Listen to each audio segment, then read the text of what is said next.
हम दोनों भाई और बहन घर में अकेले थे। मम्मी और पापा किसी काम से बाहर गए हुए थे। हम दोनों खाना खाने के बाद सो गए। थोड़ी देर बाद रंभा मेरे कमरे में आई और बोली, भाई मुझे अपने कमरे में डर लग रहा है, क्या मैं आपके कमरे में सो जाऊं? मैंने बोला, हाँ क्यों नहीं रंभा, तुम मेरे कमरे में सो जाओ।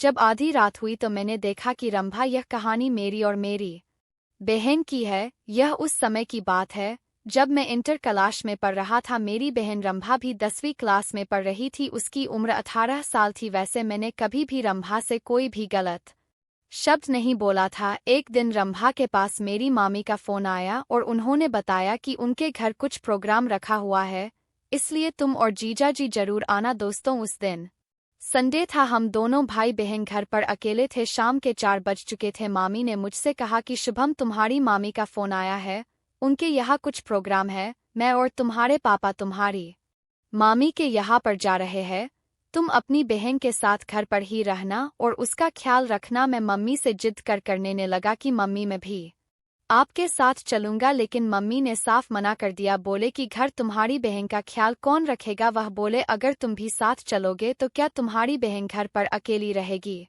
उसे हम अकेली नहीं छोड़ सकते। मैंने कहा, मम्मी यह बात भी ठीक है। फिर मैंने मम्मी से कहा, कोई बात नहीं मम्मी, आप दोनों चले जाओ और रंभा घर पर ही रुकते हैं। मेरी बहन रंभा देखने में बहुत खूबसूरत है। थोड़ी देर बाद मम्मी पापा मामी के घर चले गए। फिर मामी ने खाना बनाया और दोनों साथ बैठकर खाना खा रहे थे। तभी मम्मी का फोन आया। वह कह रहे थी कि आज हम वापस नहीं आ पाएंगे, तुम लोग इंतजार मत करना और तुम लोग खाना खाकर सो जाना। मैंने मम्मी से कहा, ठीक है, हम सुबह जल्दी आ जाएंगे। मैंने कहा, मम्मी आप लोग आराम से आना, कोई बात नहीं। थोड़ी देर बाद और मेरी बहन ने खाना खा लिया और उसके बाद हम सोने की तैयारी करने लगे। वैसे तो हम भाई बहन हमेशा अलग अलग कमरे में सोते रहते हैं, मगर उस दिन हम दोनों एक ही कमरे में सो गए। रात करीब 1 बज रहे थे। मुझे नींद भी नहीं आ रही थी, मैं सोया भी नहीं था और बस हल्की की सी आंख बंद थी। थोड़ी देर बाद मुझे ऐसा लगा कि मेरी बहन कमरे से बाहर जा रही है। पहले तो मुझे लगा कि यह मेरी बहन है, फिर मैं आंख बंद करके सो गया। लेकिन जैसे ही दोबारा मेरी आंख खुली तो रंभा मुझे दरवाजा खोलती हुई दिखाई दी। मैं सोच में पड़ गया कि आखिर इतनी रात को रंभा कहाँ जा रही है।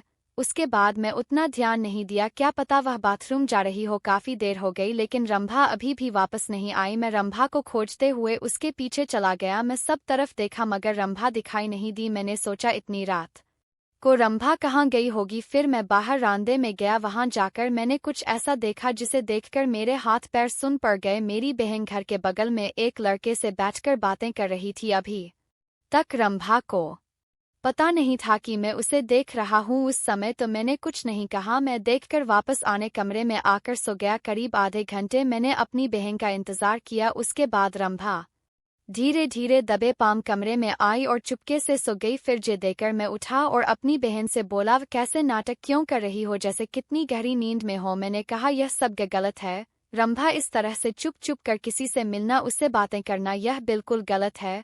अगर एक दूसरे से सच्चा प्यार करते हो तो बता दो, तुम्हारी शादी करवा देंगे। इतना सुनते ही रंभा चौंक कर खड़ी हो गई और बोली, भैया ऐसी बात क्यों कर रहे हो, ऐसा क्या देख लिया तुमने? मैंने कहा, मैंने सब कुछ देख लिया है, मुझसे झूठ बोलने की कोशिश मत करो। मैंने कहा, आप सब सच बताओ, तुम दोनों का यह नाटक कब से चल रहा है? क्योंकि मम्मी पापा घर पर नहीं थे और मुझे लग रहा तुम सो गए होंगे। मुझे नहीं मालूम था कि तुम जाग रहे हो। भैया मैं कसम खा रही हूँ कि आज के बाद इस तरह से उसे मिलने नहीं जाऊंगी। प्लीज यह बात मम्मी पापा को मत बताना। मैं रंभा को समझाते हुए कहा कि देखो यह सब गलत है, अगर तुम किसी से सच्चा प्यार करती हो तो यह बात मुझे बताओ, मैं तुमसे तुम्हारी उससे शादी करवा दूंगा। लेकिन इस तरह हरकत करोगी तो अपने समाज में क्या इज्जत रहेगी, अपने माँ बाप की कितनी बेइज्जती होगी। रंभा बोली, भैया मुझसे बहुत बड़ी गलती हो गई, आज के बाद ऐसा कभी नहीं होगा। लेकिन भैया वह लड़का मुझे बहुत पसंद है और वह मुझे बहुत अच्छा लगता है, अगर मेरी शादी इससे हो जाए तो सारी जिंदगी में आराम से रहूंगी। फिर मैं रंभा से कहा, चलो ठीक है। वह सब पापा को बता दिया लेकिन यह नहीं बताया रंभा रात को उस लड़के के साथ मिलने गई थी, वह इसलिए क्योंकि पापा को यह बहुत बुरा लगता था। मैंने कहा, पापा रंभा के लिए अपने पड़ोस में जो पंडित जी का लड़का है वह बहुत अच्छा है और हमारी रंभा को भी पसंद है। अगर आप कहो तो देख लेते हैं। शादी की बात सुनते ही वह चिल्लाई और रंभा तो अब जवान हो चुकी थी, लेकिन दोस्तों पापा ने जो बात बताई उसे सुनकर तो मैं हैरान रह गया। उन्होंने मुझसे बोला कि नहीं, अब उसकी शादी नहीं होगी, पहले उसकी पूरी पढ़ाई कराएंगे तब उसकी शादी करेंगे। तुम चुपचाप, प्रभु मुझसे यह सब मालूम है कब शादी करनी है और कब नहीं करनी है, और जैसा आप चाहे पापा। और उसके बाद दोस्तों कुछ दिन ऐसे ही निकल गए। एक दिन मैं फिर वैसा ही देखा, मम्मी पापा नानी के यहाँ गए हुए थे। रंभा कॉलेज जाने के बहाने उस लड़के से मिलने जाती है। मुझे रंभा की यह हरकत बहुत बुरी लगती है।